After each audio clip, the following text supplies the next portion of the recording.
রাজ্যে কর্মসংস্থান বৃদ্ধি, শিক্ষা ও স্বাস্থ্য ব্যবস্থার পরিকাঠামোগত উন্নয়ন এবং নিয়োগ প্রক্রিয়ায় স্বচ্ছতা বজায় রাখার দাবিতে এক শক্তিশালী আন্দোলনের সূচনা করল বামপন্থী উপজাতি যুব সংগঠন ট্রাইবেল ইউথ ফেডারেশন। শুক্রবার সংগঠনের কেন্দ্রীয় কমিটির আহ্বানে আগরতলার সার্কিট হাউস সংলগ্ন এলাকায় এক বিশাল গণ অবস্থান কর্মসূচি পালিত হয়।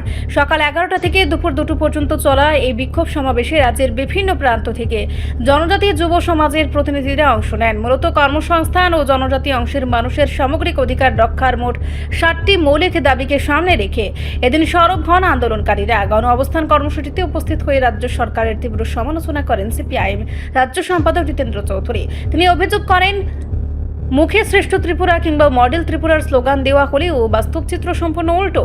রাজ্যে প্রায় 20 থেকে 25টি সরকারি দপ্তরে দীর্ঘ সময় ধরে লক্ষাধিক শূন্যপদ পড়ে রয়েছে, যার সিংহভাগই আবার এসসি ও এসটিদের জন্য সংরক্ষিত। অথচ বিজেপি জোট সরকার তা পূরণে কোনো পদক্ষেপই নিচ্ছে না। এর ফলে রাজ্যের হাজার হাজার শিক্ষিত যুবক চাকরির বয়স হারিয়ে কাজ না পেয়ে দিশেহারা হয়ে পড়েছেন।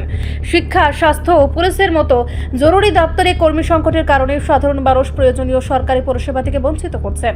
ভারত সরকারের আত্মনির্ভর ও বিকশিত ভারতের প্রচারকে কটাক্ষ করে তিনি বলেন, আজকে ত্রিপুরায় অভাবের তাড়নায় মানুষ চরম দিশেহারা। টিওয়াইএফ এর সাধারণ সম্পাদক কুমুদ দেববর্মা বলেন, বিভিন্ন দপ্তরে প্রায় 51,784টি শূন্যপদ অবিলম্বে স্বচ্ছ ও দ্রুত নিয়োগ প্রক্রিয়ার মাধ্যমে পূরণ করতে হবে। এর পাশাপাশি টিটিএডিসির সাম্প্রতিক নিয়োগ প্রক্রিয়া নিয়েও ক্ষোভ উগরে দেয় যুব সংগঠনটি। তাদের অভিযোগ, এডিসি প্রশাসনে প্রায় 120টি এলডিসি পদে কোনো প্রকাশ্য বিজ্ঞপ্তি ছাড়াই সম্পূর্ণ বেআইনিভাবে ব্যাকডোর দিয়ে নিয়োগ করা হয়েছে। এই নিয়োগ অবিলম্বে বাতিল করে নতুন করে স্বচ্ছ প্রক্রিয়া চালুর দাবি জানান তারা। এছাড়াও 2 বছর আগে অনুষ্ঠিত এডিসির ডেপুটি পিও পদের থমকে থাকা নিয়োগ প্রক্রিয়া ও ফলাফল দ্রুত প্রকাশের তাগিদ দেওয়া হয়। আন্দোলন মঞ্চ থেকে জনজাতি সংস্কৃতির অন্যতম প্রধান অঙ্গ ককবরক ভাষাকে সংবিধানের 8ম তফসিলে অন্তর্ভুক্ত করা এবং উচ্চশিক্ষায় ককবরক বিষয়ে চালু করে প্রয়োজনীয় শিক্ষক নিয়োগের দীর্ঘদিনের দাবিটি পুনরায় জোরালোভাবে উত্থাপন করা হয়। দাবি পূরণ না হলে আগামী দিনে রাজ্য জুড়ে আরও তীব্র ও বৃহত্তর গণ আন্দোলনের হুঁশিয়ারি দিয়েছেন টিওয়াইএফ নেতৃত্ব। তাও আরো প্রায় 20 থেকে 25টা ডিপার্টমেন্টের তার তথ্য এরা এখনো দেয়নি। এই সবগুলো তথ্য আসলে এই সংখ্যা হবে 60 সহস্রাধিক। আপনারা দাবি তুলেছেন এই শূন্য পদগুলো অবিলম্বে পূরণ করতে হবে। আর এই শূন্য পদের সিংহভাগ হলো এসটি, এসসি রিজার্ভভুক্ত। যে কারণে একদিক থেকে ত্রিপুরাজ্যে হাজার হাজার যুবক তাদের বয়স পেরিয়ে যাচ্ছে, সময়সীমা পার হয়ে যাচ্ছে, কাজ পাচ্ছে না।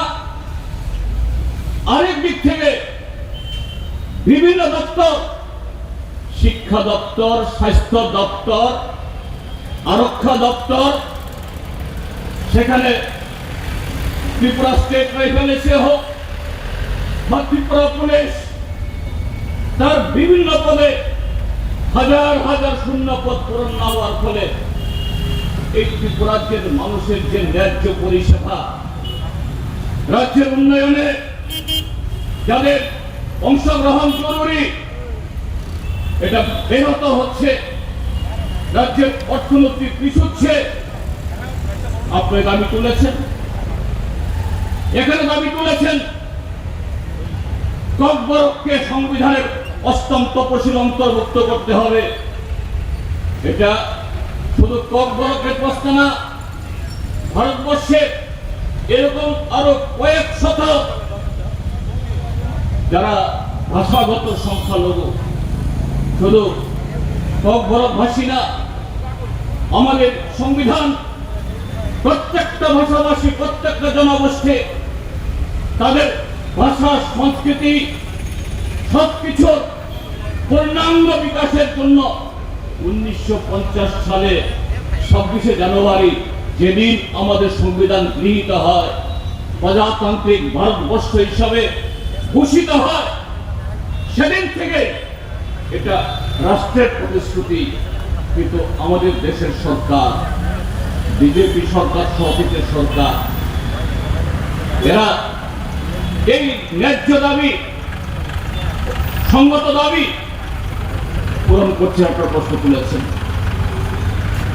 প্রশ্ন তুলেছেন, আমাদের ত্রিপুরা যে এই বিজেপি মথা ইপিএফের জোট সরকার কোথায় কোথায় বলে এক ত্রিপুরা শ্রেষ্ঠ ত্রিপুরা, মডেল ত্রিপুরা। আমাদের দেশের ভারত সরকার বলে আত্মনির্ভর ভারত, বিকশিত ভারত।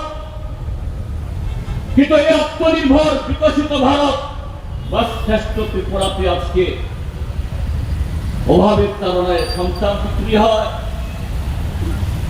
MA পাস, ইঞ্জিনিয়ার, উচ্চ শিক্ষিত আমাদের রাজ্যের যুবক যুবতী যারা অতি কষ্টে সেই ধলাই জেলা, উত্তর ত্রিপুরা জেলা আর অন্য জেলা একদম প্রত্যন্ত গ্রাম থেকে দুনিয়ার ছেলে মেয়ে, কৃষকের ছেলে মেয়ে, খেতমজুরের ছেলে মেয়েরা যারা উচ্চ শিক্ষা লাভ করেছে এরা কাজ পায় না।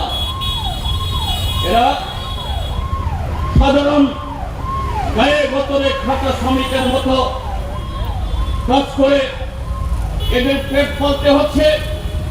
আর সাথে হাজার হাজার ছেলে মেয়ে, কি সমতলের, কি পাহাড়ের, কি ট্রাইবেল, কি নন ট্রাইবেল, দক্ষিণ ভারতে, উত্তর ভারতে, পশ্চিম ভারতে গিয়ে নামমাত্র মজুরিতে সেখানে গিয়ে আধা পেটা খেয়ে কোন রকমে তাদের দিনাতিপাত সেখানে করছে।